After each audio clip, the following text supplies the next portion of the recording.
Sua filha acabou de dizer que você é um peso morto nesta casa. Foram essas as palavras que ouvi da boca da minha própria neta, Clara, de apenas 8 anos. Ela não sabia que eu estava do outro lado da porta. Meu nome é Roberto, tenho 56 anos, e durante 6 meses fingi ser pobre para descobrir quem minha filha realmente era. O que descobri me partiu o coração de uma forma que eu jamais imaginei possível. Mas antes de continuar, confira se você já está inscrito no canal, e escreva nos comentários de onde você está assistindo este vídeo. Essa história precisa ser contada. Tudo começou há exatamente 1 ano e meio, quando recebi a ligação mais inesperada da minha vida. Era uma terça-feira de abril, lembro como se fosse hoje. Eu estava no meu apartamento em Copacabana, um lugar simples mas confortável onde morei sozinho durante os últimos 5 anos, desde que minha esposa Helena faleceu de câncer. A aposentadoria de técnico em eletrônica não era muito, cerca de R$ 3.000 por mês, mas eu levava uma vida tranquila, sem luxos, mas sem necessidades. O telefone tocou às 9 da manhã. Era um número de São Paulo que eu não conhecia. Alô, senhor Roberto Mendes? Perguntou uma voz formal do outro lado da linha. Sim, sou eu. Meu nome é Dr. Augusto Faria. Sou advogado do escritório Faria e Associados. O senhor tem alguns minutos para conversarmos. Meu coração acelerou. Ligação de advogado nunca era boa notícia. Pensei imediatamente que poderia ser alguma dívida antiga, algum problema que eu não sabia. Claro, pode falar. Senhor Roberto, lamento informar que seu tio, Sebastião Mendes, faleceu há 3 semanas em decorrência de um acidente vascular cerebral fulminante. O senhor era próximo dele? Tio Sebastião. Fazia mais de 20 anos que não nos falávamos. Ele era o irmão mais velho do meu pai, um homem que sempre foi solitário, que nunca se casou, nunca teve filhos. Trabalhou a vida inteira como engenheiro civil, construiu prédios por todo o Brasil. Eu o via nas reuniões de família quando era criança, mas depois que meu pai morreu, há 25 anos, perdemos o contato completamente. Não, doutor, faz muito tempo que não o vejo. Nem sabia que ele estava doente. Compreendo, senhor Roberto, o motivo da minha ligação é que o senhor foi citado como o único herdeiro no testamento de Sebastião Mendes. Preciso que o senhor venha a São Paulo para tratarmos da documentação. Herdeiro? Mas ele tinha alguma coisa? Houve uma pausa do outro lado da linha. Uma pausa que pareceu durar uma eternidade. Senhor Roberto, Sebastião Mendes deixou um patrimônio de aproximadamente R$ 10 milhões entre imóveis, investimentos e valores em conta corrente. Senti minhas pernas bambas. Precisei sentar. R$ 10 milhões. Eu, que ganhava 3.000 por mês na aposentadoria. Eu, que às vezes tinha que escolher entre comprar um remédio ou uma roupa nova. R$ 10 milhões. O senhor está aí? Perguntou o advogado. Estou, sim. Desculpe, é que é muita informação. Imagino. O senhor pode vir a São Paulo na próxima semana? Quinta-feira, por exemplo. Nos dias seguintes, não consegui dormir direito. Minha cabeça fervilhava. R$ 10 milhões. Eu poderia comprar uma casa, viajar, ajudar minha filha Camila e minha neta Clara. Camila tinha 32 anos, era psicóloga, casada com o Diego, um empresário dono de uma pequena rede de academias. Eles moravam numa casa bonita no Recreio, tinham uma vida confortável, classe média alta, sempre foram muito dedicados, trabalhadores. E nossa relação sempre foi maravilhosa. Desde que Camila era pequena, éramos muito próximos. Quando Helena adoeceu, Camila ficou ao nosso lado cada minuto. Depois que a mãe dela faleceu, continuamos próximos. Ela me visitava toda semana, levava Clara para passar os finais de semana comigo. Éramos uma família unida, mesmo depois de tanta perda. Na quinta-feira, voei para São Paulo. O escritório do Dr. Augusto ficava na Avenida Paulista, num prédio elegante de vidro espelhado. Ele me recebeu numa sala enorme, com vista para a cidade toda. Senhor Roberto, é um prazer conhecê-lo pessoalmente. Ele apertou minha mão com firmeza. Era um homem de uns 60 anos, cabelos brancos, ternos impecável. Vamos direto ao ponto. Seu tio Sebastião foi muito claro no testamento. Ele deixou tudo para o senhor, sem ressalvas. São 4 apartamentos alugados, uma casa em Campos do Jordão, e aproximadamente 7 milhões em investimentos. Mas por quê? Nós mal nos falávamos. Dr. Augusto sorriu com tristeza. Sebastião era um homem solitário. Ele me disse uma vez que o senhor era o único sobrinho que ia visitá-lo quando criança, que brincava com ele, que não o tratava como um velho estranho. Ele nunca esqueceu disso. Senti um aperto no peito. Eu realmente gostava do tio Sebastião quando era criança. Ele me ensinava truques de mágica, me levava para tomar sorvete. Mas a vida acontece, as pessoas se afastam, e eu nem soube que ele ainda se lembrava de mim. Ele deixou uma carta para o senhor. Dr. Augusto me entregou um envelope amarelado. Abri com as mãos trêmulas. A letra era trêmula também, escrita por alguém já doente. Roberto, meu querido sobrinho. Se você está lendo isso, é porque parti. Não tive filhos, não construí uma família, mas construí um patrimônio. E quero que ele vá para alguém que me deu carinho quando eu mais precisava, mesmo que você fosse apenas uma criança. Use esse dinheiro com sabedoria. E lembre-se, o dinheiro revela o verdadeiro caráter das pessoas. Seja cuidadoso. Com carinho, tio Sebastião. O dinheiro revela o verdadeiro caráter das pessoas. Aquela frase ficou ecoando na minha cabeça durante todo o voo de volta ao Rio. Eu mal sabia que, em poucos meses, essas palavras se tornariam a verdade mais dolorosa da minha vida. Voltei para o Rio de Janeiro com a cabeça a mil. 10 milhões de reais. Eu repetia esse número mentalmente, tentando processar o que aquilo significava. Pela primeira vez na vida, eu não precisaria me preocupar com dinheiro. Poderia ajudar minha filha, garantir o futuro da minha neta, viver com dignidade os anos que me restavam. A primeira pessoa que pensei em contar foi Camila. Afinal, éramos só nós dois no mundo. Mas algo na carta do tio Sebastião me incomodava. O dinheiro revela o verdadeiro caráter das pessoas. Porque ele tinha escrito aquilo? Era um aviso? Uma profecia? Decidi esperar um pouco antes de contar. Queria processar tudo primeiro, entender melhor a dimensão daquela herança. Durante as próximas semanas, voltei a São Paulo mais 2 vezes para assinar papéis, transferir propriedades, organizar as contas. Dr. Augusto foi extremamente prestativo, me ajudou a entender cada detalhe. Senhor Roberto, eu recomendo que o senhor seja discreto sobre essa herança, ele me aconselhou numa dessas reuniões. Infelizmente, dinheiro atrai pessoas com as piores intenções. Até mesmo dentro da própria família. Minha filha não é assim, respondi com convicção. Camila sempre foi uma pessoa íntegra, trabalhadora. Ela não liga para dinheiro. Dr. Augusto me olhou com aquela expressão de quem já viu muita coisa na vida. Eu espero que o senhor esteja certo, mas seja cauteloso. O dinheiro tem um poder estranho de mudar as pessoas. Ou melhor, de revelar quem elas realmente são. Aquela frase novamente. Revelar quem as pessoas realmente são. Comecei a ficar inquieto. Será que eu conhecia minha filha tão bem quanto pensava? Será que o amor entre nós era incondicional? Ou havia algo que eu não via? Foi então que uma ideia maluca começou a se formar na minha cabeça. E se eu testasse Camila? E se eu descobrisse como ela reagiria se pensasse que eu estava pobre, necessitado, sem nada? Seria cruel, talvez. Mas a voz do tio Sebastião ecoava na minha mente como um alerta que eu não podia ignorar. Durante 3 semanas, bolei um plano. Eu contaria para Camila sobre a herança, mas diria que perdi tudo, que fui enganado, que investi errado, que estava quebrado e precisava de ajuda. Queria ver como ela reagiria. Queria ter certeza de que o amor dela por mim não dependia de dinheiro ou status social. Sei que parece loucura. Sei que muitos de vocês devem estar pensando, mas que absurdo, testar a própria filha. Mas eu precisava saber.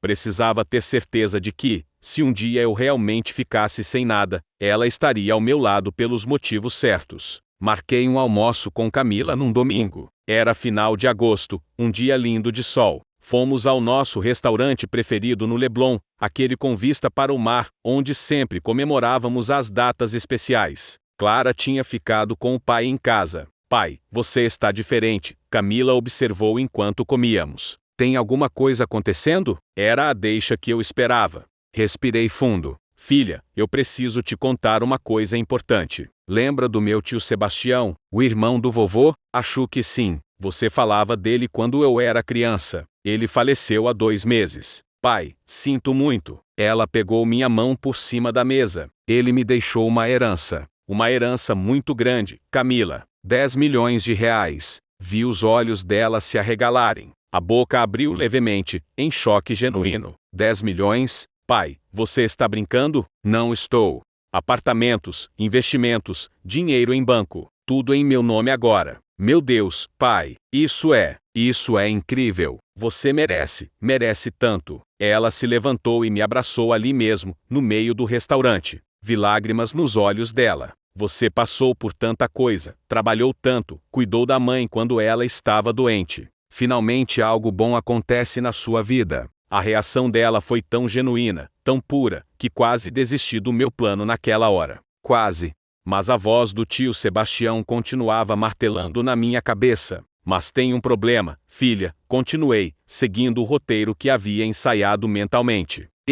Eu fiz uma besteira muito grande. O sorriso dela desapareceu. O que você quer dizer? Eu conheci um cara, um consultor financeiro. Ele me convenceu a investir todo o dinheiro no negócio, disse que ia multiplicar em 6 meses. Eu acreditei, Camila. Eu fui um idiota e acreditei. Pai, não, perdi tudo. O cara era um estelionatário. Sumiu com tudo. Os apartamentos eu tive que vender para pagar dívidas que ele fez em meu nome. A casa de Campos do Jordão, os investimentos, tudo, Camila. Perdi absolutamente tudo. Ela ficou em silêncio, processando. Vi a expressão dela mudando, do choque para a incredulidade, depois para algo que parecia decepção, raiva. Como você pode ser tão ingênuo, pai? As palavras saíram mais duras do que eu esperava. 10 milhões. Você tinha 10 milhões e perdeu tudo por causa de um golpista? Eu sei, filha. Eu sei que fui um tolo. Estou desesperado.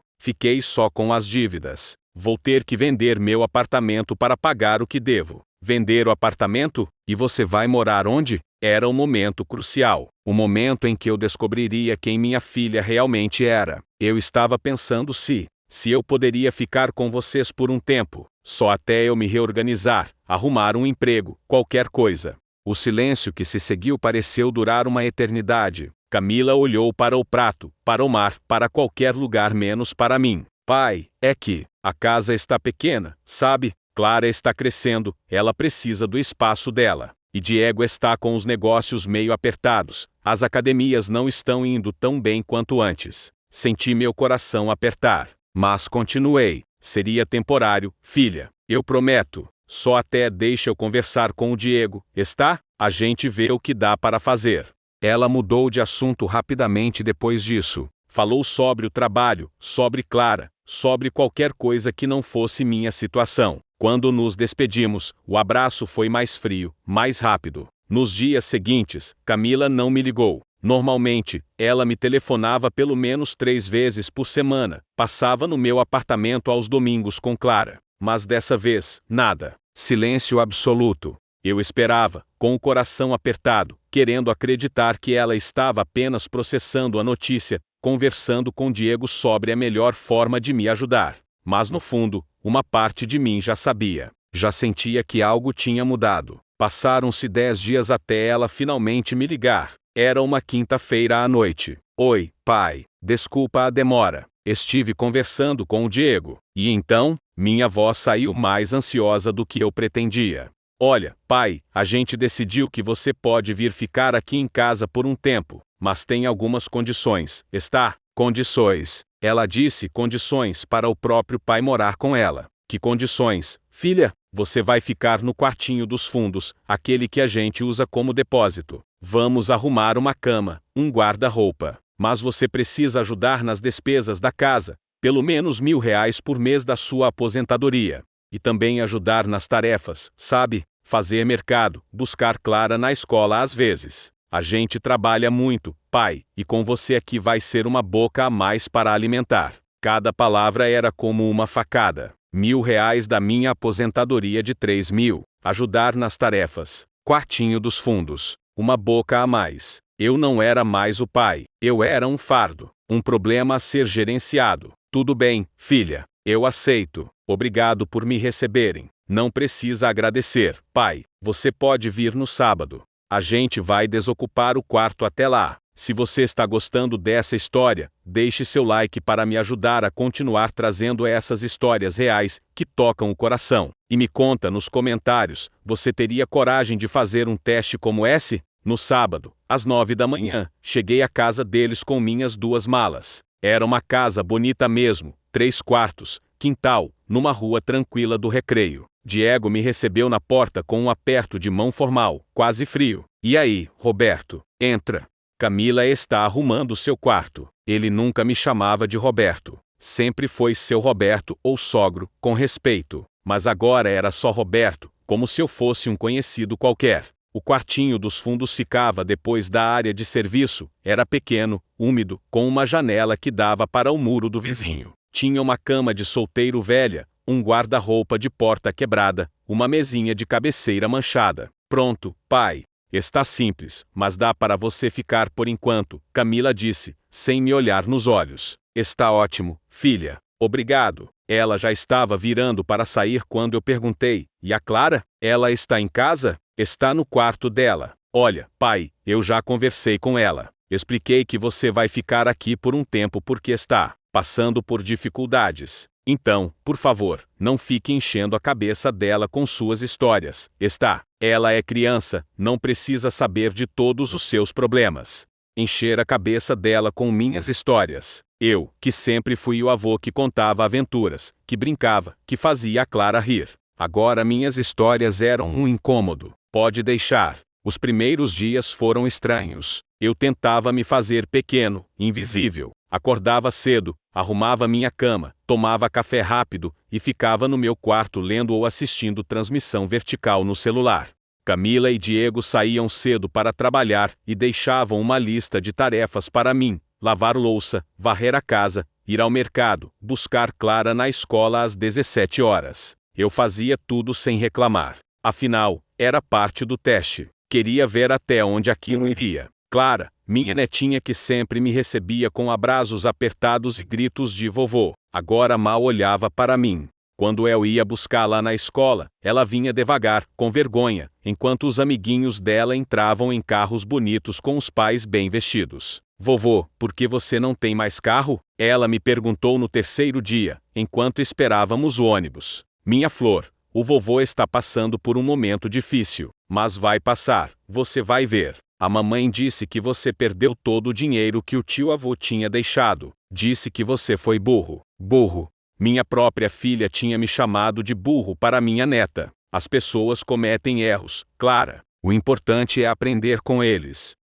Mas agora você é pobre e vai morar com a gente para sempre? Não, querida. Só por um tempo. Ela não respondeu, apenas olhou pela janela do ônibus com aquela expressão que eu conhecia tão bem. Era vergonha. Minha neta estava com vergonha de mim. À noite, durante os jantares, a tensão era palpável. Diego falava sobre as academias, sobre quanto dinheiro estava entrando, sobre o carro novo que queria comprar. Camila comentava sobre as pacientes particulares dela, sobre quanto cobrava por sessão. E eu ficava ali, em silêncio, comendo a comida que eu mesmo havia preparado, servindo a todos, como se fosse um empregado. Roberto, esqueceu de comprar o vinho que eu pedi? Diego me perguntou uma noite, com aquele tom de cobrança. Desculpa, Diego. É que o dinheiro estava apertado, e eu te dei o dinheiro de manhã. R$ 40.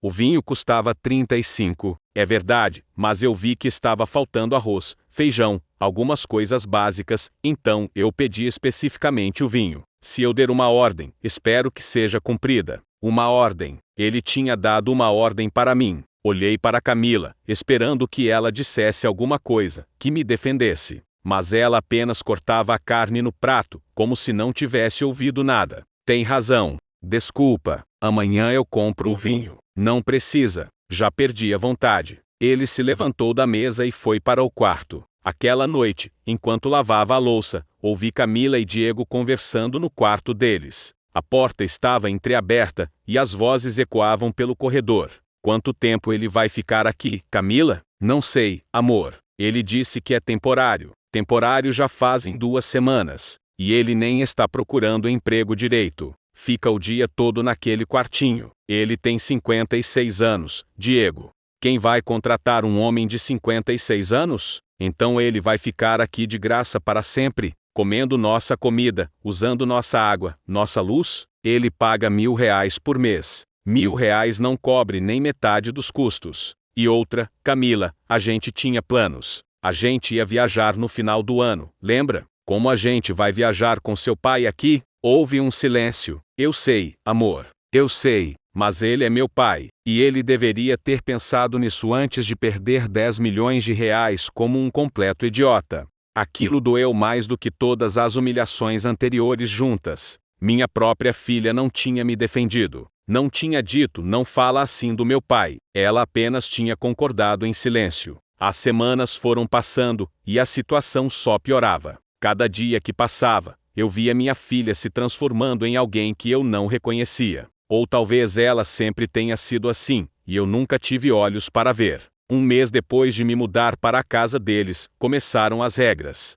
Camila fez uma lista e colou na porta da geladeira com um imã. Regras da casa, dizia o título em letras grandes.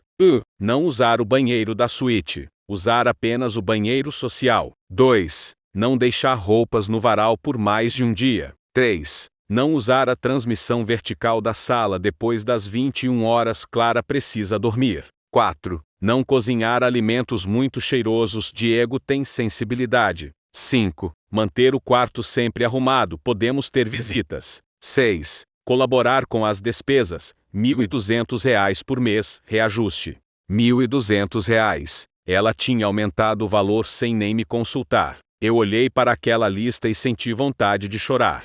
Mas engoli o choro, como vinha fazendo todos os dias, e continuei fingindo. Pai, você viu as regras? Camila me perguntou naquela noite, com uma frieza que me arrepiou. Vi, filha. Algum problema? Não, está tudo bem. Ótimo. E outra coisa. Final de semana a gente vai receber uns amigos para um churrasco. Seria bom se você ficasse no seu quarto, está? É que fica meio constrangedor explicar sua situação para todo mundo. Constrangedor. Eu era um constrangimento para minha própria filha. Sem problema. Eu fico no quarto. No sábado do churrasco, acordei cedo e fiquei trancado no meu quartinho dos fundos como um prisioneiro. Ouvia as risadas, o som da música, o cheiro da carne assando. Por volta das 15 horas, bateram na minha porta. Vô, é a Clara. Abri a porta e lá estava ela, com um pratinho na mão. A mamãe mandou eu trazer comida para o senhor.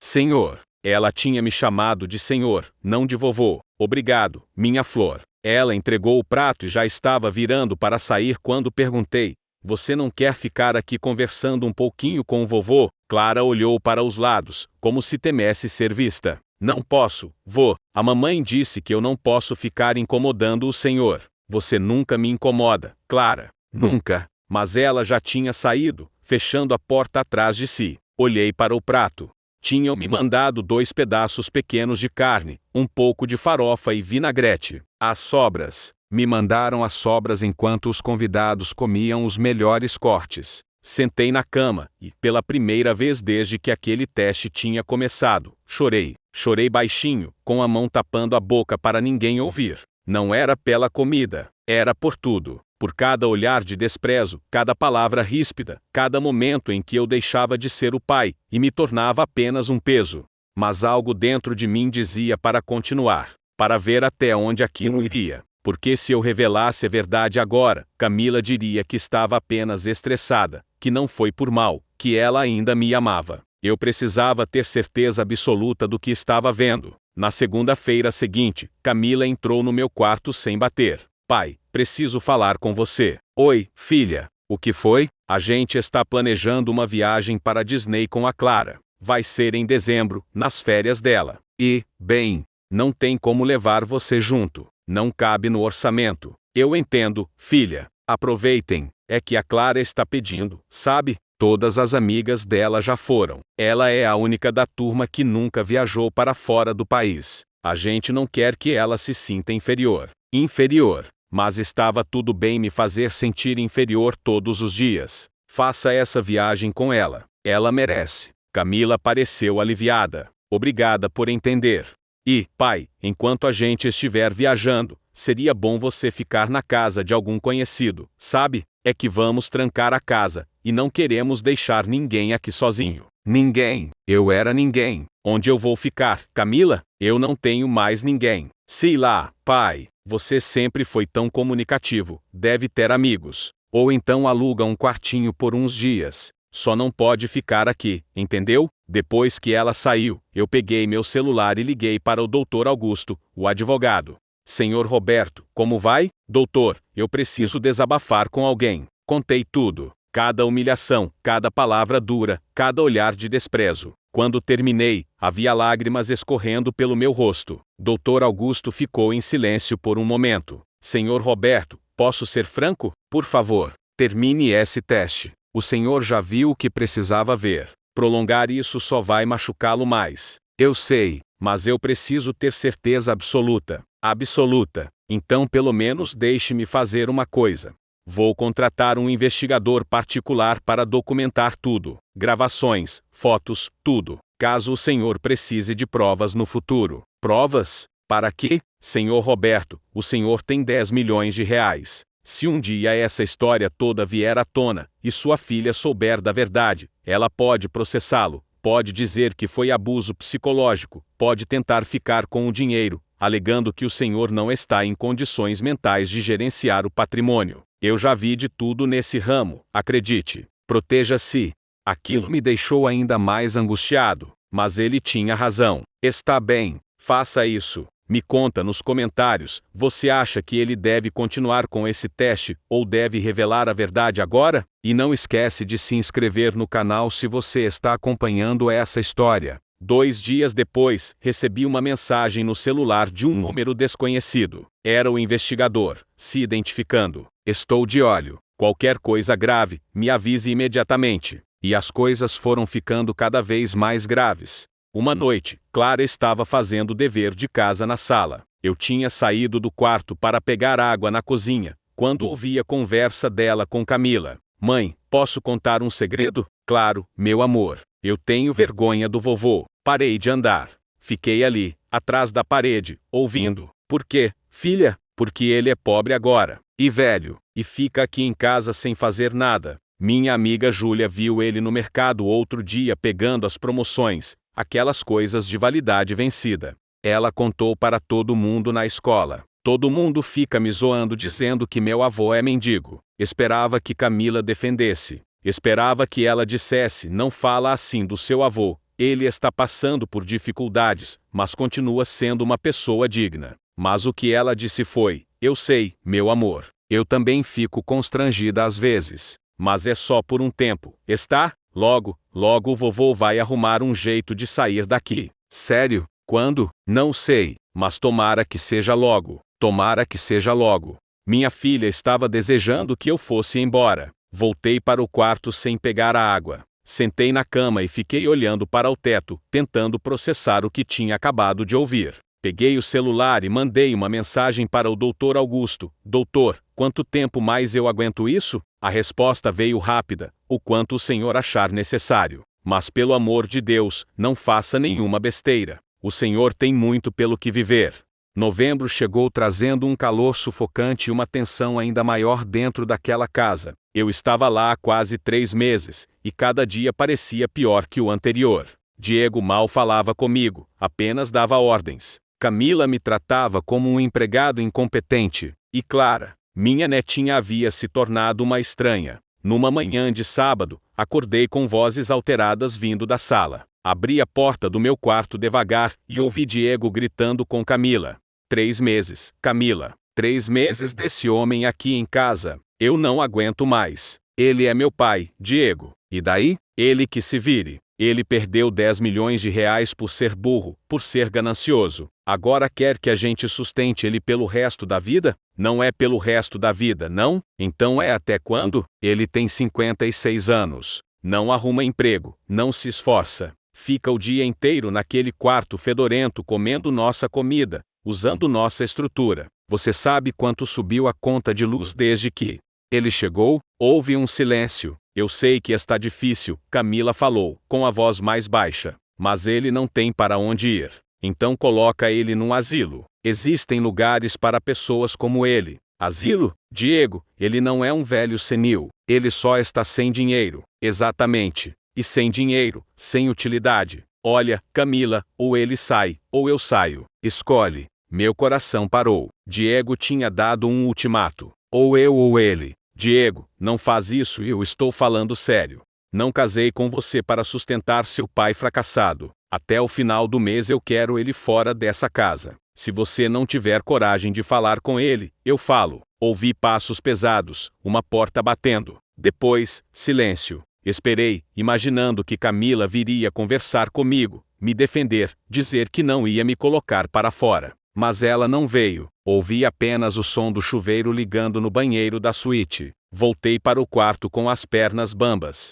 Peguei o celular e mandei mensagem para o investigador. Grave tudo. Absolutamente tudo. À tarde, Camila bateu na minha porta. Quando abri, ela estava com os olhos vermelhos, como se tivesse chorado. Pai, precisamos conversar. Eu ouvi a discussão, Camila. Ela pareceu surpresa, depois constrangida. Olha, pai, você precisa entender a situação do Diego. Ele está estressado com as academias, o faturamento caiu, ele tem funcionários para pagar e eu sou um peso extra. Não é isso, é que, pai, já faz 3 meses. E você não está fazendo nenhum esforço para sair dessa situação. Você nem procura emprego direito. Eu tenho 56 anos, Camila. Ninguém contrata um homem de 56 anos. Tem trabalho informal, tem friela, tem um monte de coisa. Mas você fica aí, acomodado, esperando que a gente resolva sua vida. Acomodado. Eu, que acordava todos os dias às 6 da manhã, que limpava a casa inteira, que fazia comida, que buscava Clara na escola, que lavava até a roupa deles, porque Camila tinha pedido ajuda. Eu estava acomodado. O que você quer que eu faça, Camila? Ela respirou fundo. Eu acho que seria melhor você procurar outro lugar para ficar. Tem aqueles hotéis baratos, pensões, sei lá. Você tem a aposentadoria, dá para pagar um quartinho. Você está me colocando para fora? Não estou te colocando para fora. Estou te pedindo para encontrar uma solução. Eu te dei abrigo quando você precisou, mas isso não pode ser para sempre. Eu tenho minha família, meu casamento, minha filha. E eu não sou sua família? Ela olhou para baixo. É diferente, pai. Você é adulto. Você tem que resolver suas coisas. Quando sua mãe estava doente, você era adulta também. Mas eu larguei tudo para cuidar dela. Eu paguei remédios, tratamentos, passei noites sem dormir ao lado dela. E você estava lá, eu sei, mas eu era o pilar. Eu segurei tudo. E eu sou grata por isso. Mas isso não significa que você pode ficar aqui para sempre. 3 meses, Camila. 3 meses não é para sempre. Ela suspirou, irritada. Olha, pai, eu não quero discutir. Até o final do mês você precisa ter um plano. Pode ser uma pensão. Pode ser a casa de algum amigo, pode ser qualquer coisa. Mas você não pode continuar aqui. Tá decidido. Ela saiu sem esperar resposta. Fechei a porta devagar e me sentei na cama. Peguei o celular e liguei para o Dr. Augusto. Doutor, ela me deu um mês para sair. Jesus Cristo. Senhor Roberto, pare com isso. Pelo amor de Deus, revele a verdade agora. Ainda não. O senhor está se destruindo. Pelo que eu estou vendo nos relatórios do investigador, o senhor mal está comendo. Emagreceu quanto? 10 quilos? 12. Isso é insano. O senhor vai acabar ficando doente de verdade. Eu preciso ver até onde vai, doutor. Eu preciso ver até onde vai. Até onde? Até ela te colocar na rua feito um cachorro? É isso que o senhor quer ver? Eu não respondi porque não sabia a resposta. O doutor Augusto suspirou do outro lado da linha. Está bem, mas eu vou fazer o seguinte: vou alugar um apartamento pequeno, mobiliado, num bairro decente. Vou colocar no nome de um terceiro para ninguém rastrear até o senhor. Quando ela te expulsar, o senhor vai ter para onde ir. E aí a gente vê o próximo passo. Obrigado, doutor.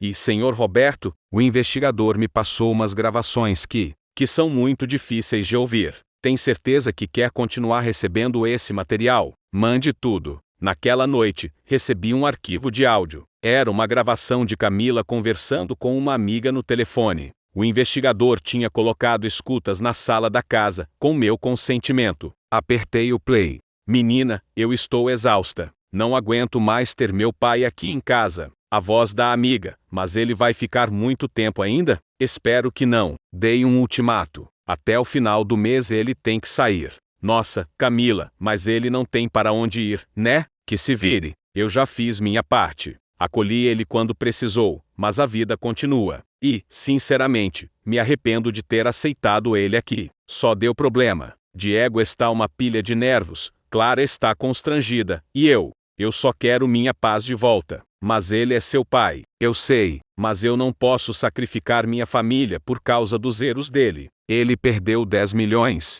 10 milhões. Você tem noção? Se ele tivesse sido esperto, nem precisaria de mim. Mas não, ele foi burro, ganancioso, acreditou num golpista qualquer. Agora quer que eu pague pelos erros dele. Entendo. Deve ser difícil mesmo. É horrível. E o pior é que ele fica com aquela cara de coitado, sabe? Como se fosse vítima. Mas ele não é vítima de ninguém, só da própria burrice. Desliguei o áudio. Minhas mãos tremiam. Não era só o que ela estava dizendo. Era o tom, o desprezo, a frieza. Como se eu fosse um estranho qualquer.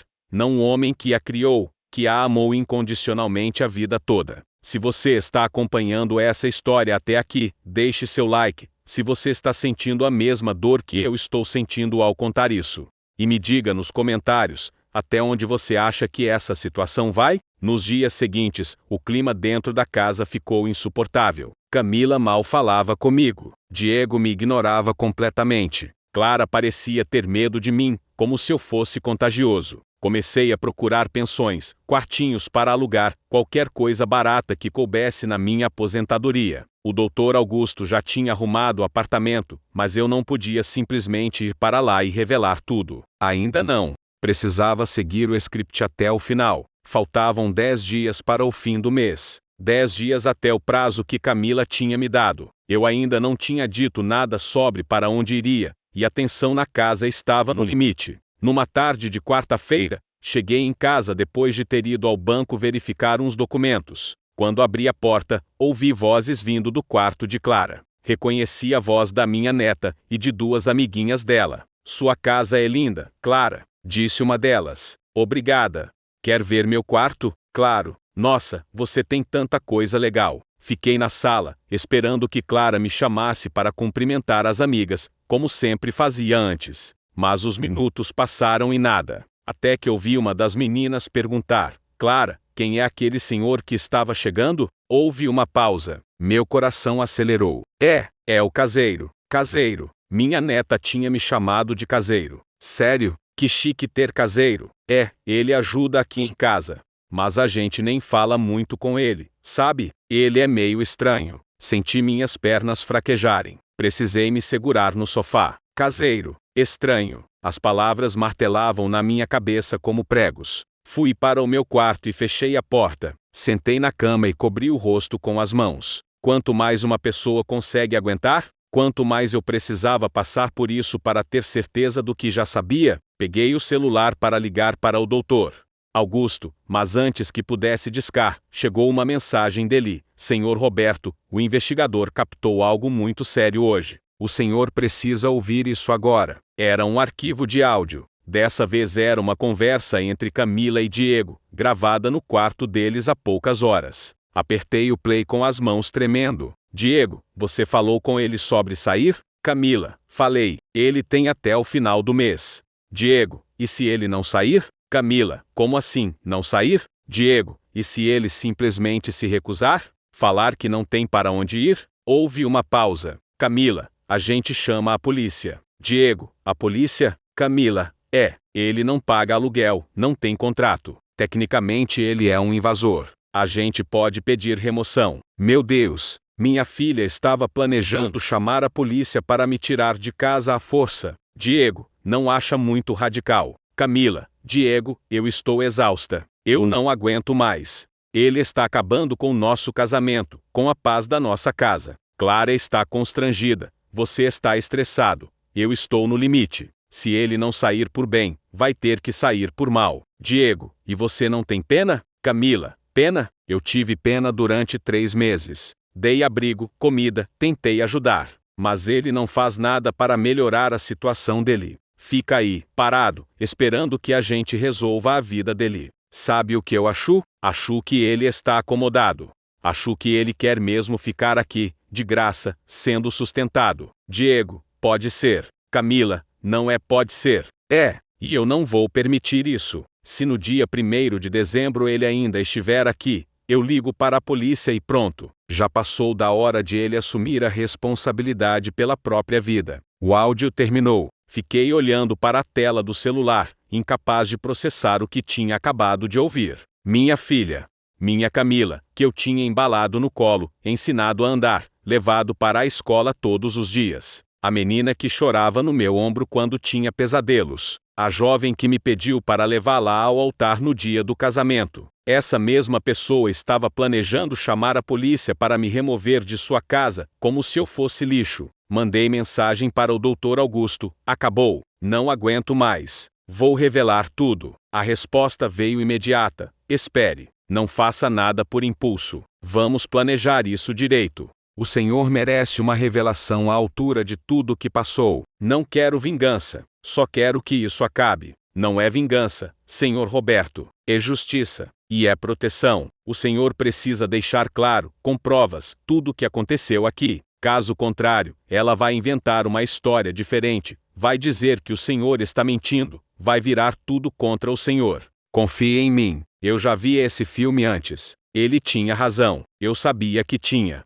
O que você sugere? Vamos fazer o seguinte: no dia 30 de novembro, véspera do prazo final dela, o Senhor reúne toda a família. Diz que tem um anúncio importante a fazer. O investigador vai estar posicionado do lado de fora, gravando tudo através dos equipamentos que já estão instalados. O Senhor revela a verdade na frente de todos. E a gente tem tudo documentado. E depois o Senhor sai dessa casa com a cabeça erguida, e nunca mais olha para trás. A não ser que eles mereçam seu perdão. Mas isso é uma decisão que só o Senhor pode tomar. Concordei com o plano. Faltavam 8 dias. 8 dias para aguentar tudo aquilo antes de finalmente poder respirar de novo. Mas aqueles 8 dias foram os piores de todos. Diego parou completamente de falar comigo. Quando precisava me pedir alguma coisa, pedia através de Camila. Fala para seu pai lavar o carro. Fala para seu pai buscar minha roupa na lavanderia. Eu tinha me tornado invisível.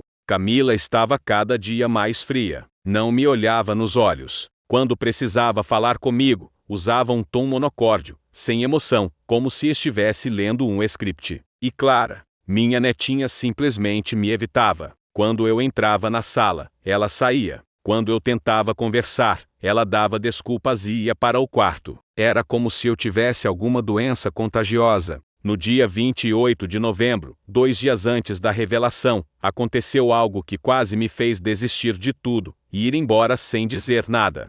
Era noite, por volta das 10 horas. Eu não conseguia dormir e fui até a cozinha beber água. A casa estava escura, todos dormindo. Ou pelo menos era o que eu pensava. Quando passei pelo corredor, ouvi uma voz baixinha vindo do quarto de Clara. Era ela, falando ao telefone. Eu sei, vó, eu também tenho saudades. Vó, Clara estava falando com a mãe de Diego. Elas eram próximas. É horrível ter ele aqui. A casa toda fica com cheiro de velho. E ele fica me olhando com aquela cara de coitado, sabe? Meu coração apertou. A mamãe disse que ele vai embora logo, que até o final do mês ele some daqui. Graças a Deus, né, vó? Eu quero minha casa de volta. Eu quero poder trazer minhas amigas sem vergonha. Houve uma pausa enquanto ela ouvia a avó falar. Eu sei que ele é meu avô, mas ele não é mais o mesmo, vó. Ele era legal quando tinha dinheiro. Agora ele é só um velho pobre e chato. Não consegui ouvir mais. Voltei para o quarto com passos silenciosos. Deitei na cama e chorei. Chorei como não chorava desde que Helena tinha morrido. Não era choro de dor física, era choro de alma despedaçada. Mandei mensagem para o Dr. Augusto às 2 da manhã. Não sei se consigo esperar até dia 30. Ele respondeu mesmo no meio da madrugada. Mais 2 dias, Senhor Roberto. Só mais 2 dias. O Senhor é forte. O Senhor consegue. E eu prometo que vai valer a pena. No dia 29, a casa amanheceu com uma energia estranha. Camila estava nervosa, arrumando tudo, limpando coisas que já estavam limpas. Diego estava mais ríspido que o normal. Clara mal saiu do quarto. À tarde, Camila bateu na minha porta. Pai, amanhã é dia 30. Eu sei. Você tem um plano? Olhei para ela. Realmente olhei. Tentei encontrar um traço da minha filha ali, da menina que eu conhecia. Mas só vi uma estranha. Tenho sim. Que plano? Amanhã à noite eu vou fazer um anúncio para a família. Todos vocês precisam estar aqui. É importante. Ela franziu a testa, desconfiada. Que tipo de anúncio? Vocês vão descobrir amanhã. Mas garanto que vai mudar tudo. O dia 30 de novembro amanheceu nublado, com aquele ar pesado que antecede uma tempestade. Acordei às 6 da manhã, mesmo sem ter dormido quase nada. Meu estômago estava embrulhado, minhas mãos suavam. Hoje era o dia. Hoje tudo acabaria. Mandei mensagem para o Dr. Augusto. Está tudo pronto para hoje à noite? Tudo. O investigador vai estar posicionado às 19 horas. As câmeras e microfones já estão ativos. Grave tudo no seu celular também, como backup. E, Sr. Roberto, força. O senhor está fazendo a coisa certa. Passei o dia tentando manter a calma. Fiz minhas atividades normais. Arrumei a casa, preparei o almoço, busquei Clara na escola. Ela mal falou comigo no caminho de volta, apenas ficou mexendo no celular com aquela expressão de tédio. Clara, eu disse, quebrando o silêncio. Hoje à noite eu preciso que você esteja na sala às 8 horas. Vou fazer um anúncio importante para a família. Ela me olhou com desconfiança. Que anúncio? Você vai descobrir. Mas é muito importante que você esteja lá. Tá bom, ela resmungou, voltando para o celular. Quando chegamos em casa, Camila já estava lá. Ela trabalhou meio período naquele dia. Ao me ver, veio direto para a cozinha onde eu estava guardando as compras. Pai, sobre esse anúncio de hoje. Sim, o que você vai dizer exatamente? Olhei para ela com calma. Camila, durante esses 3 meses que passei aqui, eu aprendi muita coisa. Sobre a vida, sobre as pessoas, sobre o que realmente importa. E hoje eu vou compartilhar isso com vocês. Você vai dizer para onde vai? Porque você sabe que hoje é o último dia, né? Eu sei. E vocês vão ter todas as respostas que precisam. Às 8 horas, na sala. Você, Diego e Clara. Todos. Ela pareceu satisfeita, como se finalmente estivesse se livrando de um problema. Está bem, a gente vai estar lá. As horas se arrastaram como se o tempo tivesse desacelerado. Às 7 da tarde, tomei um banho demorado. Coloquei minha melhor roupa, uma camisa social azul, e uma calça de alfaiataria que eu tinha trazido, mas nunca tinha usado nesses 3 meses. Penteei o cabelo, fiz a barba.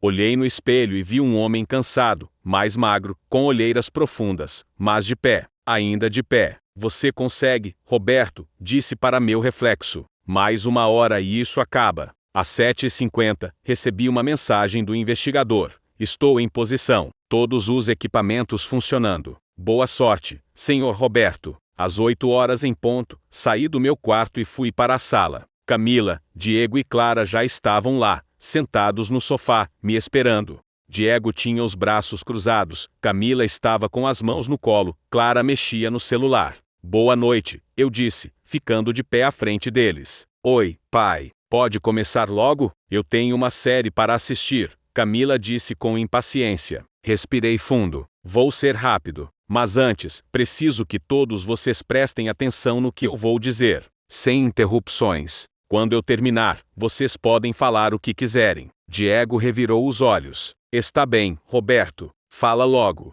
Eu tinha ensaiado aquele momento centenas de vezes na minha cabeça. Mas agora que estava ali, diante deles, as palavras quase não saíam. Há 3 meses, eu vim morar com vocês porque disse que tinha perdido toda a herança do tio Sebastião. Disse que tinha sido enganado por um golpista, que estava quebrado, que precisava de ajuda. Sim, e, Camila disse, impaciente. Era mentira. O silêncio que se seguiu foi ensurdecedor. Os 3 me olharam como se não tivessem entendido. Como assim, mentira? Camila foi a primeira a falar. Eu nunca perdi o dinheiro. Nunca houve golpista. Nunca houve investimento errado. Os 10 milhões de reais estão intactos, investidos, rendendo. Eu nunca estive pobre. Eu nunca precisei de ajuda financeira. Camila ficou pálida. Diego se levantou do sofá. Você está brincando, ele disse, a voz trêmula de raiva. Não estou. Eu menti para vocês. Propositalmente. Para fazer um teste. Um teste. Camila gritou, levantando-se também. Você fingiu estar pobre para nos testar? Sim, mas que tipo de pai doente faz uma coisa dessas? Lágrimas começaram a escorrer pelo rosto dela, mas não eram lágrimas de tristeza. Eram de raiva. Você nos enganou. Você mentiu. Você nos fez passar vergonha. Vergonha? Minha voz saiu mais firme do que eu esperava. Vergonha de quê, Camila? De ter um pai que precisava de ajuda? De ter um pai que estava passando por dificuldades? Você sabe muito bem do que eu estou falando. Você nos manipulou. Eu testei o caráter de vocês. E vocês falharam. Diego avançou em minha direção. Por um momento achei que ele fosse me bater. Seu velho manipulador. Você não tinha o direito de fazer isso. Eu tinha todo o direito de saber quem realmente se importa comigo. E descobri que minha própria filha, a pessoa que eu amei incondicionalmente a vida toda, me trata como lixo quando acha que não tenho mais dinheiro. Isso não é justo, Camila gritou. Você invadiu nossa casa com mentiras. Invadi? Você me ofereceu abrigo, Camila. Ou melhor, me ofereceu um quartinho de empregada em troca de R$ 1.200 por mês e trabalho escravo. Trabalho escravo? Você está louco. Louco? Eu limpava a casa, fazia comida, lavava roupa, buscava Clara na escola, fazia compras. E em troca, recebia desprezo, frieza, humilhação. Me conta nos comentários o que vocês acham. Ele teve razão em fazer esse teste? Deixe seu like se você está preso nessa história. Clara, que até então estava em silêncio, começou a chorar. Vovô, eu não entendo. Olhei para minha neta, meu coração apertando. Clara, você me chamou de caseiro para suas amigas. Disse que eu era estranho. Disse para sua avó que eu era um velho pobre e chato. Ela arregalou os olhos. Como você sabe disso? Porque eu ouvi tudo. Cada palavra, cada desprezo, cada humilhação. Camila estava tremendo de raiva. Você nos espionava? Eu ouvia, e via, e sentia. Cada olhar de nojo, cada palavra ríspida, cada vez que vocês falavam de mim como se eu fosse um peso morto. Porque você era um peso morto. Diego gritou. Você não fazia nada para melhorar sua situação, porque eu não precisava. Eu tenho 10 milhões de reais, Diego. Eu poderia ter ido para um hotel 5 estrelas a qualquer momento. Mas eu fiquei aqui, naquele quartinho imundo, comendo as sobras que vocês me mandavam, sendo tratado como um empregado, só para ver quem vocês realmente são. Você é um monstro, Camila disse, as lágrimas escorrendo. Você nos fez passar por isso de propósito. Você é um monstro. Eu sou um monstro. Minha voz subiu pela primeira vez. Eu, que te criei sozinho depois que sua mãe morreu? Eu, que trabalhei 2 empregos para pagar sua faculdade? Eu, que sempre estive ao seu lado em cada momento difícil da sua vida? Eu sou um monstro porque quis saber se você me amaria mesmo sem dinheiro? Você não tinha o direito, eu tinha todo o direito. Gritei, e o silêncio voltou. Eu tinha o direito de saber se minha filha me ama incondicionalmente, ou se me ama apenas quando sou conveniente. E agora eu sei a resposta. Camila cobriu o rosto com as mãos, soluçando. Diego passou a mão pelos cabelos, caminhando de um lado para o outro como um animal enjaulado. Clara estava encolhida no sofá, chorando baixinho. Vocês me chamaram de burro, continuei, a voz mais calma agora. Disseram que eu era ganancioso, que merecia ter perdido tudo. Camila, você planejava chamar a polícia para me tirar daqui à força. Clara, você tinha vergonha de mim. Diego, você me tratava como um empregado incompetente. E o pior de tudo, continuei, minha voz quebrando pela primeira vez, é que eu nunca pedi luxo. Nunca pedi que me tratassem como rei. Eu só queria ser tratado com um mínimo de dignidade, com um mínimo de respeito, com um mínimo de amor. Mas nem isso vocês conseguiram me dar. Camila levantou o rosto, os olhos vermelhos. Você não entende. Você não sabe o estresse que foi ter você aqui. Diego estava no limite, eu estava no limite, nossa vida virou um caos. Um caos, dei um passo à frente. Camila, eu fazia tudo nesta casa. Eu limpava, cozinhava, cuidava. A única coisa que eu causava era constrangimento. Constrangimento de ter um pai pobre morando com vocês. Não era só isso, era sim. Minha voz ecoou pela sala. Era exatamente isso. Quando vocês achavam que eu tinha 10 milhões, eu era o pai maravilhoso. Você me ligava 3 vezes por semana, me visitava todo domingo, levava Clara para passar o fim de semana comigo. Mas no momento em que eu disse que tinha perdido tudo, você mudou completamente. Eu não mudei. Peguei meu celular do bolso. Você tem certeza? Porque eu tenho gravações que dizem o contrário. O sangue sumiu do rosto dela. Gravações, todas as conversas, todos os momentos. Tudo documentado. Abri um dos áudios e apertei o play. A voz de Camila saiu pelo alto-falante do celular. Menina, eu estou exausta. Não aguento mais ter meu pai aqui em casa. Ele é um fardo. Me arrependo de ter aceitado ele aqui. Desliguei. Camila estava branca como papel. Fardo, eu repeti. Você me chamou de fardo.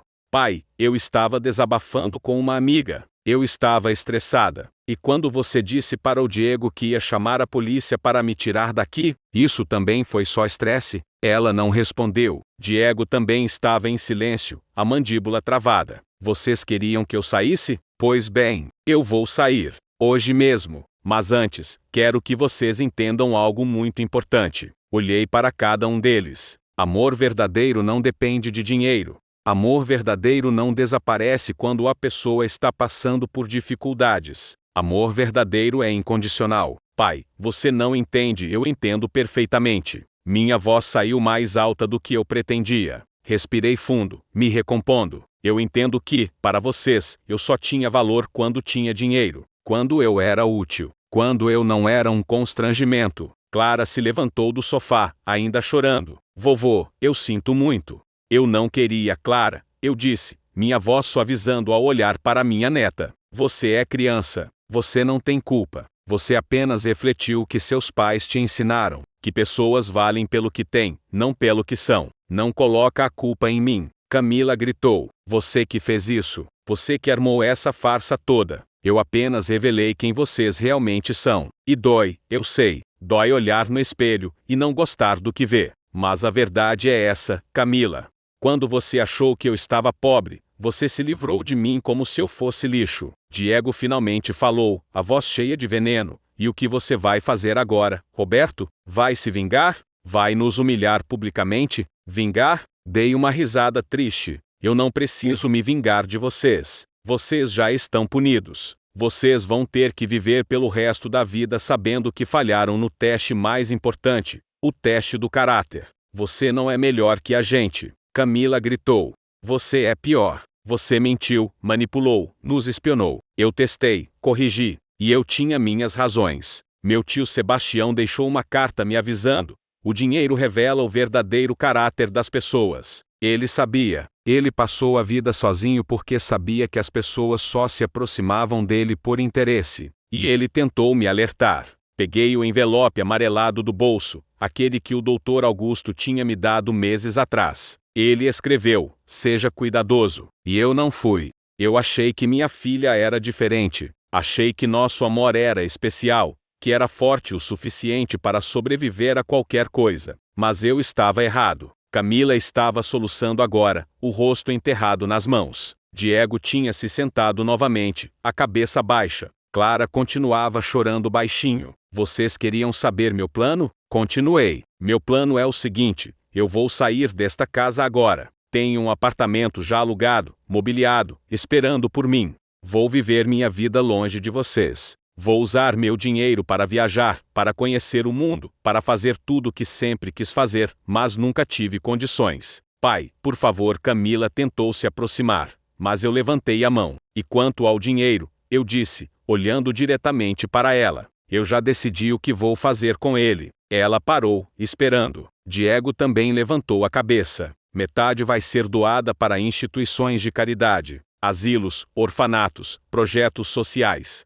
Lugares que cuidam de pessoas que realmente precisam, pessoas que a sociedade descarta, assim como vocês me descartaram. E a outra metade? Diego perguntou, a voz quase um sussurro. A outra metade fica comigo, para eu viver com dignidade os anos que me restam. E quando eu morrer, se sobrar alguma coisa, vai para as mesmas instituições. Vocês não vão ver um centavo. O silêncio que se seguiu era tão denso que eu podia sentir o peso dele no peito. Você não pode fazer isso, Camila disse, a voz fraca. Eu sou sua filha. Eu sou sua única família. Família? Olhei para ela com uma tristeza profunda. Família não trata um ao outro do jeito que vocês me trataram. Família não vira as costas quando você mais precisa. Família não sente vergonha um do outro. Eu sei que eu errei. Eu sei, mas você não pode me punir para sempre. Eu não estou te punindo, Camila. Eu estou me protegendo.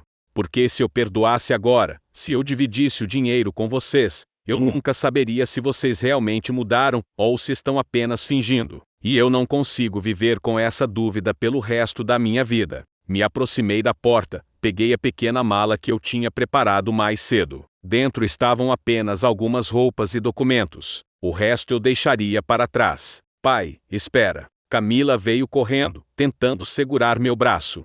A gente pode conversar. A gente pode resolver isso. Não tem nada para resolver, Camila. Já está resolvido. Pelo menos me dá uma chance. Uma chance de consertar as coisas. Parei na porta, olhando para ela. As lágrimas escorriam pelo rosto dela, o rímel manchado, os olhos vermelhos. Ela parecia genuinamente desesperada, mas eu já tinha aprendido que aparências enganam. Você quer uma chance? Perguntei. Então eu vou te dar uma. Mas não é hoje, não é amanhã. Vai levar tempo. Muito tempo.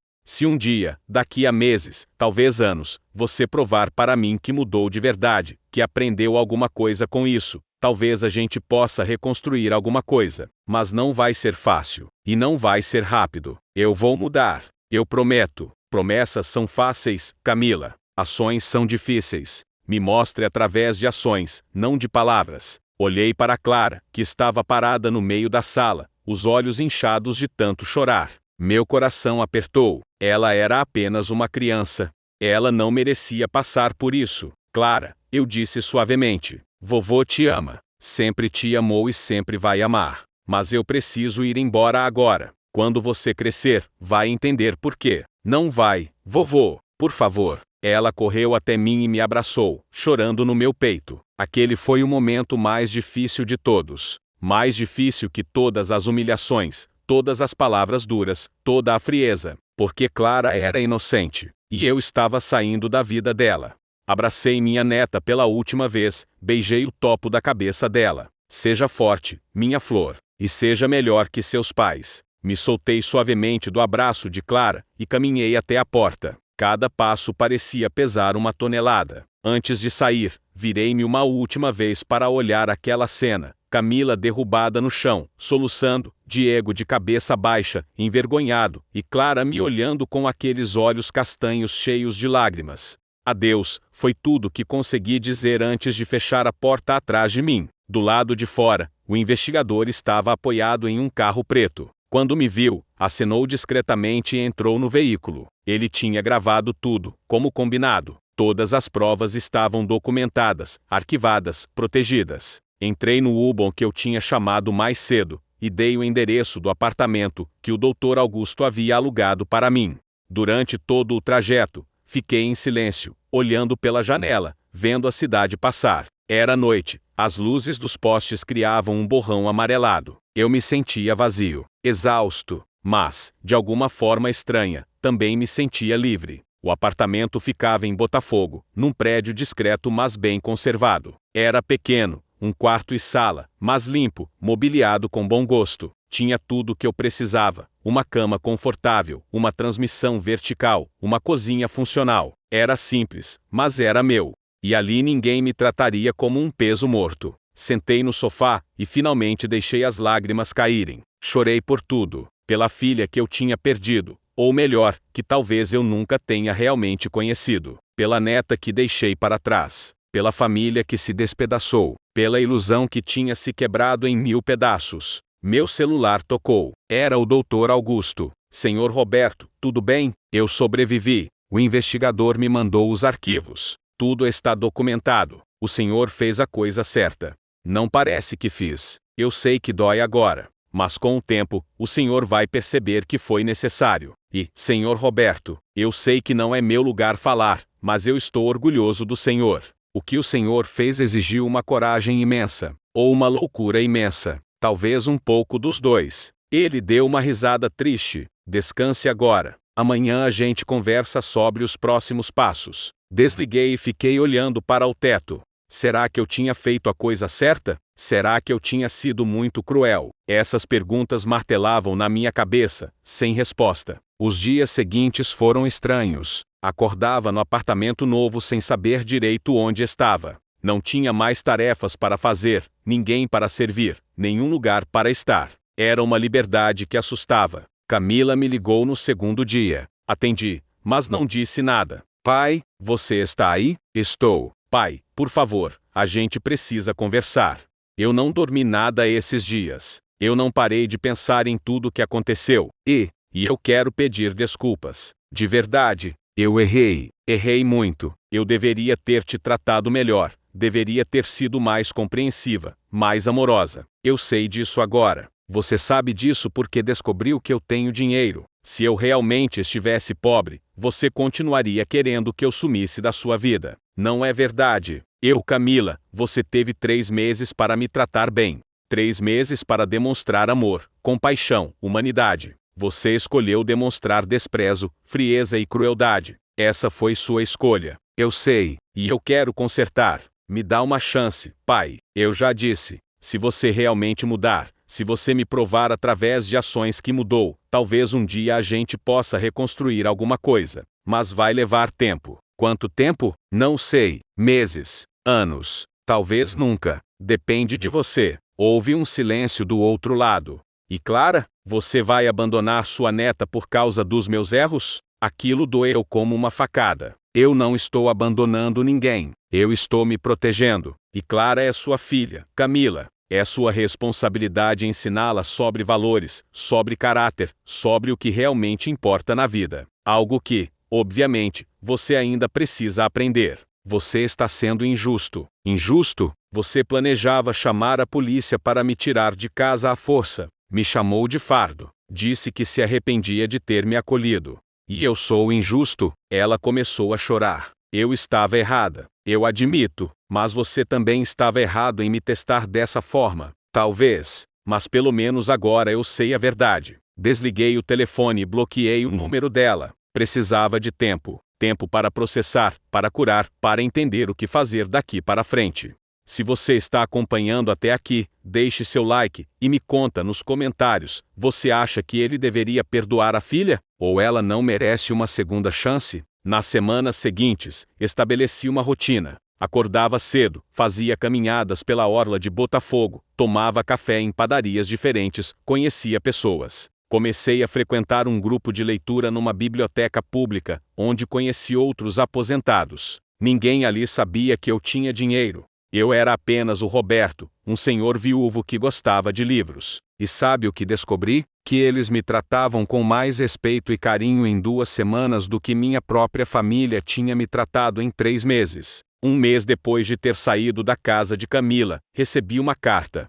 Era de Clara, escrita à mão, com aquela letra infantil dela. Querido vovô, eu sinto muito por tudo que eu disse. A mamãe explicou que você fez um teste com a gente, e que a gente falhou. Eu não entendo direito o que aconteceu, só sei que eu sinto sua falta. Sinto falta das suas histórias, dos seus abraços, de quando você me buscava na escola, e a gente conversava sobre tudo. A mamãe tem chorado muito. O papai também está diferente, mais quieto. Acho que todo mundo percebeu que fez coisas erradas. Eu aprendi uma coisa importante, que a gente tem que amar as pessoas não pelo que elas têm, mas pelo que elas são. Você me ensinou isso, mesmo sem querer. Eu te amo, vovô. Sempre vou te amar. E quando você quiser me ver de novo, eu vou estar aqui esperando. Com amor, Clara. Chorei lendo aquela carta. Chorei porque era genuína, porque era pura, porque vinha do coração de uma criança que estava aprendendo uma lição dolorosa. Clara não tinha culpa. Ela apenas tinha refletido o comportamento dos adultos ao redor dela.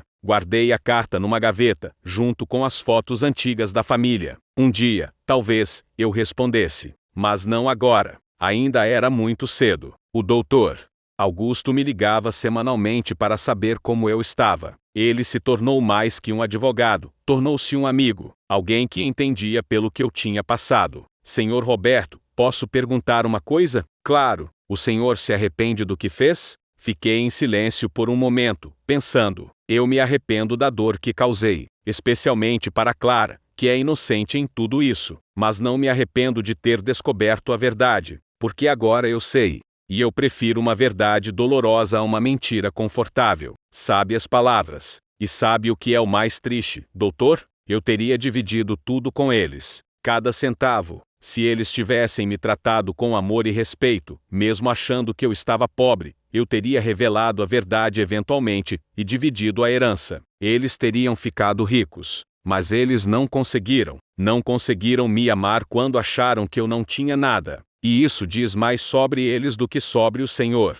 2 meses depois, recebi outra ligação de um número desconhecido. Atendi com receio. Alô, Senhor Roberto? Meu nome é Padre Marcelo. Eu sou o padre da paróquia que a Camila frequenta. Ela me procurou pedindo ajuda. Meu coração acelerou. Ajuda para quê? Ela está em um processo de reflexão profunda sobre tudo o que aconteceu. Tem vindo à igreja, tem conversado comigo, tem tentado entender onde errou. E ela me pediu para falar com o Senhor.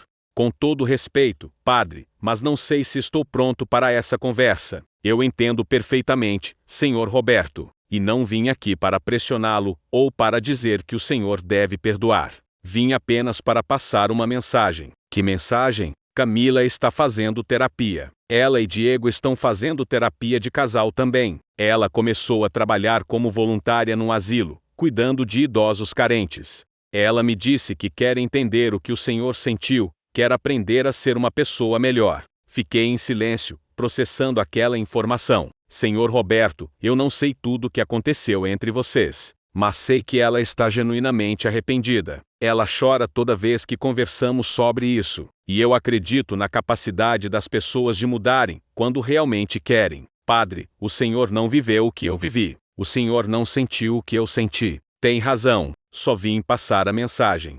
O resto é com o Senhor e com Deus. Depois que desliguei, fiquei pensando, será que Camila estava realmente mudando? Ou era apenas culpa temporária, que passaria assim que ela se acostumasse com a ideia de não ter acesso ao dinheiro? Mais 3 semanas se passaram. Eu estava começando a realmente construir uma vida nova. Fiz amizade com um senhor chamado Geraldo, também viúvo, que morava no mesmo prédio. A gente jogava dominó às quintas-feiras e conversava sobre futebol, política, sobre a vida. Ele não sabia que eu tinha dinheiro. Ele era meu amigo simplesmente porque gostava da minha companhia. E sabe o que eu percebi? Que eu estava feliz. Pela primeira vez em anos, eu estava genuinamente feliz. Não tinha ninguém me usando, ninguém me desprezando, ninguém fingindo me amar por interesse. Era uma felicidade simples, mas era real. Numa tarde de dezembro, quase 3 meses depois de ter saído da casa de Camila, eu estava voltando da padaria, quando vi alguém sentado na porta do meu prédio. Quando me aproximei, meu coração falhou uma batida. Era Camila. Ela estava diferente, mais magra, com olheiras profundas, o cabelo preso num rabo de cavalo simples. Usava uma roupa comum, sem maquiagem. Quando me viu, se levantou rapidamente. Pai, parei a alguns metros dela. Como você descobriu onde eu moro? Eu contratei um investigador. Eu sei que é invasivo, eu sei, mas eu precisava te encontrar. Você bloqueou meu número, não responde minhas mensagens. Eu não tinha outra opção.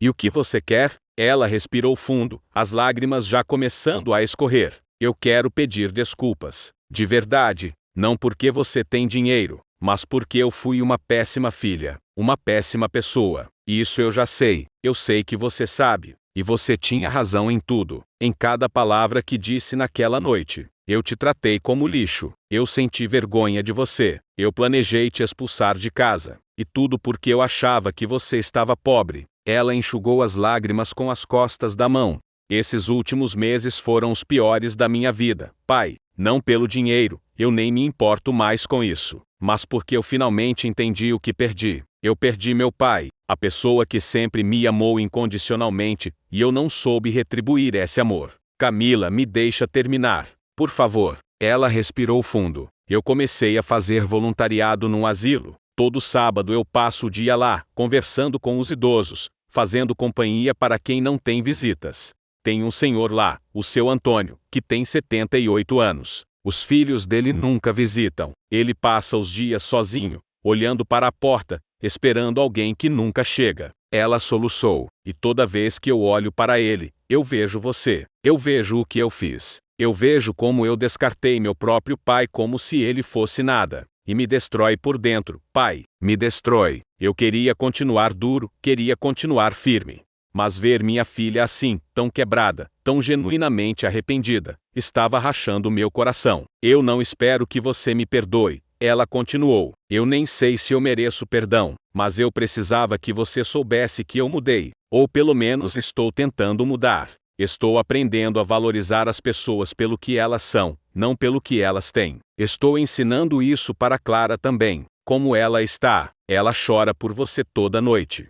Tem suas fotos no criado mudo, conversa com elas antes de dormir. Ela escreveu mais 3 cartas para você, mas não mandei porque não sabia se você queria receber. Meu coração apertou pensando na Clara. Pai, eu não vim aqui pedir dinheiro. Não vim pedir nada. Só vim dizer que eu sinto muito. E que se um dia, mesmo que seja daqui a muitos anos, você conseguir me perdoar, eu vou estar aqui, esperando, sendo a filha que eu deveria sempre ter sido. Ela se virou para ir embora.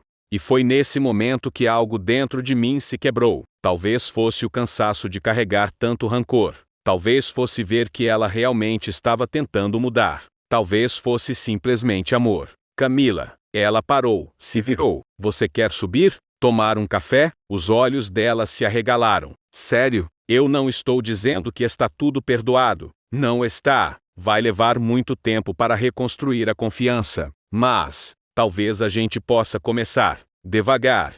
Ela correu até mim e me abraçou, soluçando no meu peito. Eu a abracei de volta, sentindo as lágrimas molharem minha camisa. Não era o mesmo abraço de antes. Era diferente, mais cauteloso, mas era um começo. Subimos para o apartamento. Fiz café, igual aquele que eu sempre fazia para ela quando era criança. Sentamos à mesa da cozinha e conversamos. De verdade. Sem máscaras, sem mentiras. Pai, posso perguntar uma coisa? Pode. Você realmente vai doar metade do dinheiro? Vou. Já comecei. Doei para 3 instituições até agora. Asilos, orfanatos, projetos sociais. Ela assentiu, os olhos baixos. Você está certo em fazer isso. E a outra metade fica comigo. Para eu viver com dignidade. Eu entendo. E eu não quero nada, pai. Só quero você de volta na minha vida. Ficamos conversando por mais de 2 horas. Ela me contou sobre a terapia, sobre como estava tentando ser uma pessoa melhor, sobre como estava ensinando Clara sobre valores reais. Eu contei sobre minha vida nova, sobre meus amigos, sobre como estava finalmente aprendendo a viver para mim. Quando ela foi embora, combinamos de nos ver de novo na semana seguinte. Pequenos passos. Reconstrução lenta. Se você chegou até aqui, obrigado de coração por me acompanhar nessa jornada. Deixe seu like, se inscreva no canal e me conta nos comentários, você acha que ele fez certo em dar uma segunda chance para a filha? E não se esqueça de entrar no nosso grupo do WhatsApp, o link está na descrição. Lá mandamos histórias reais todos os dias. Nos meses seguintes, Camila provou que estava mudando de verdade. Ela continuou com o voluntariado, continuou com a terapia, e mais importante, me tratou com amor e respeito genuínos. Não porque eu tinha dinheiro, mas porque eu era seu pai.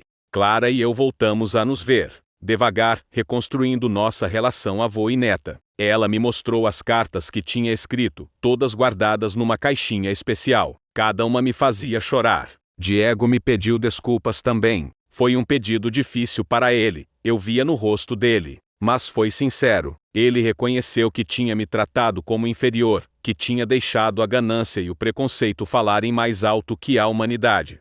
Hoje, quase 1 ano depois de tudo que aconteceu, eu posso dizer que valeu a pena. O teste foi cruel. Foi doloroso? Muito. Mas foi necessário. Porque agora eu sei que o amor da minha família por mim é real. Não é baseado em dinheiro, não é baseado em conveniência. É baseado em quem eu sou. E quanto ao dinheiro, continuo doando metade. Já ajudei centenas de pessoas que realmente precisam. E sabe o que descobri? Que dinheiro só tem valor quando é usado para fazer o bem. A lição que aprendi e que espero que vocês também aprendam é simples. Ame as pessoas pelo que elas são, não pelo que elas têm. Trate todos com dignidade e respeito, independente da condição social. Porque no final, quando tudo passar, quando o dinheiro acabar, quando as poses sumirem, A única coisa que fica é o amor verdadeiro. E amor verdadeiro não tem preço. Um beijo no coração de todos vocês. Obrigado por me ouvirem. E lembrem-se, sejam sempre a melhor versão de vocês mesmos, não importa quem esteja olhando. Até o próximo vídeo.